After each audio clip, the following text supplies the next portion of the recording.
Since reality show mention করছো, তো এটা রিলেটেড আমার একটা simple question, how real is reality shows? খুব critical question. During my time, মানে আমি আমার সময় এর লিগেই কইরাম, কারণ তখন না সোশ্যাল মিডিয়া আসিল, না অটো টিউন আসিল, যা হইতো চোখের সামনে দেখা যেত। বাট হ্যাঁ, 19-20 মেবি প্রায়োরিটিস বা এগুলি তখনও হয়তো আসিল। বাট রিয়েলিটি শোর যে ড্রাস্টিক চেঞ্জেস, এটা আমরা এখন দেখতে পাই, বিকজ আমি জুরিতে আসলাম, বা এখন একটা শো আমি জাজ করলাম যেটা ভারত কা অমৃত কলস।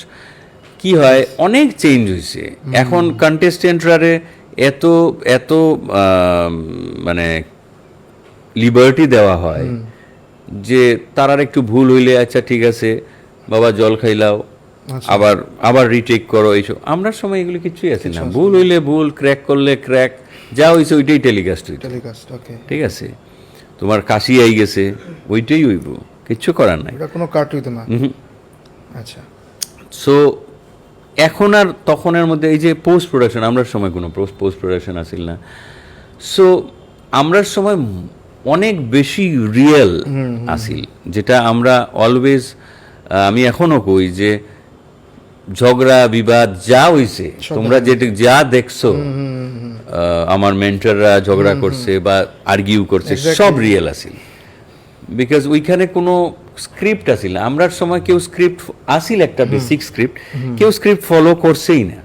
আচ্ছা, যা হইছে সব রিয়েল, ওইটাই রিয়েলিটি।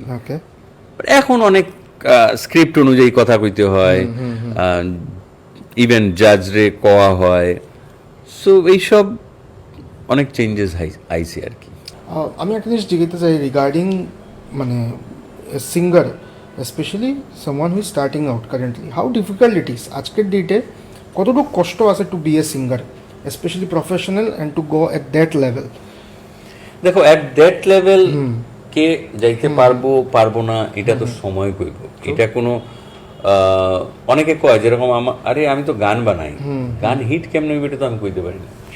সিঙ্গিংটা ওই রকম, আমরার কাজ হচ্ছে গান গাওয়া। বাট হ্যাঁ, আমরা কিছু চেষ্টা করতে লাগবো যাতে আমরা ওই রকম জায়গায় পৌঁছাইতে গেলে যা যা করতে হইব, ওই কাজগুলি করতে হইব। আমি সবসময় আমার মেয়েরে কই যে ফোকাসড হওয়া খুব দরকার। তোমার প্র্যাকটিসেও, গানেও, মানে তুমি যখন পারফর্ম করবে, এইটা তুমি ওই গোল অ্যাচিভ করার লিগে যা যা তোমার করা উচিত, এইসব কাজগুলি কিন্তু তোমার করতে হবে, তাইলেই তুমি ওইখানে পৌঁছাইতে পারবে বা পৌঁছানোর একটা আশা করতে পারো। আদারওয়াইজ হ্যাঁ, এখন আচমকা জীবনে একটা খুব লটারি লাগিয়ে গেল, এটা তো সবের জীবনে হয় না। তো লটারি যারা জীবনে লাগে, একটা গান গাইলো, হঠাৎ গানটাই এমন হিট হইলো, এই গান দিয়ে তোমার ওই গোল অ্যাচিভ হয়ে গেল, আর তারপরে দেখবে আরো 1000টা গান তোমার অফার হয়ে গেল। বাট নর্মালি ওই গোলটা পাইতে গেলে আর 1000টা গানের অফার আইতে গেলে যেই কাজগুলি করা দরকার, ওই কাজগুলি করতে হইব যে কোনো মানুষের, যে কোনো সিঙ্গারের। ঠিক আছে, আর আজকের তারিখে অনেক ইজি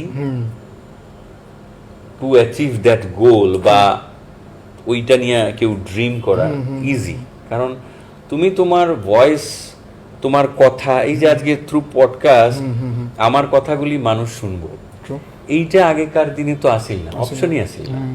তুমি জানলেও তোমার মনে মনেই থাকতো, বা তোমার পাড়া প্রতিবেশী জানবো। কারো কেউ ভয় পাইতো যে এখান শিলচরের মতো একটা জায়গার থেকে, শিলচরে তো আগেও অনেক ভালো ভালো আর্টিস্ট আছে, বাট বোম্বে গিয়া একটা জায়গায় ফাইট করার মতো যেই কনফিডেন্স, যেই সাহস, যেই ফিনান্সিয়াল ব্যাকআপ দরকার, সেটা অনেকেরই আসিল না, বা থাকলেও ভয় পাইছে।